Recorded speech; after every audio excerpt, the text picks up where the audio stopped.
Jojo? So, si Jojo, may friend. Ay, may ex-girlfriend si Jojo. Tawag natin sa pangalan, itang na sa pangalan Ann.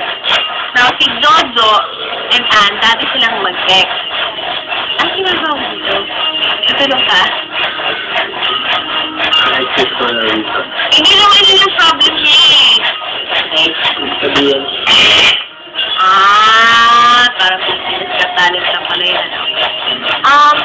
So, si Jojo, ang boyfriend mo, ex-boyfriend mo, meron siyang ex-girlfriend na si Ann, na naging friends kayo ni Ann.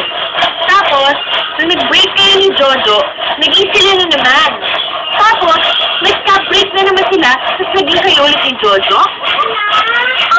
Yun naman yung problema. Okay, ito lang ang masasabi ko sa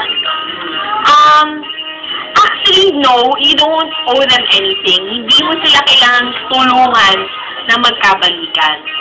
You don't owe them that. It's not your responsibility to patch things up between your ex-boyfriend and your ex-friend. Hindi mo na problema yun. Issue na nila yun. If I were you, I'd stay away. I'll do my best to move on.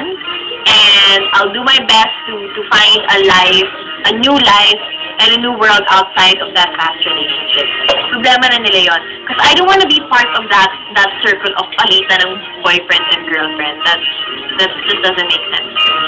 So, kung ako sa'yo, umiwas ka na, ayaw mo na silang askasunin nila yung kanilang problema, magkabalikan sila o hindi. That's none of your business. If I were you, I'd really just do my best to move on and find my own happiness. Yun lang yan. Huwag kang magpakamarti. Tama? Kaya ba? Okay, iba nagpapamarti. It works for them. But like, kung ako sa'yo, yun mo. Okay. And if you guys are getting some love and advice on today's sexy mix, please see it. You can text your message and your name and send that to 2366. Do you need love advice?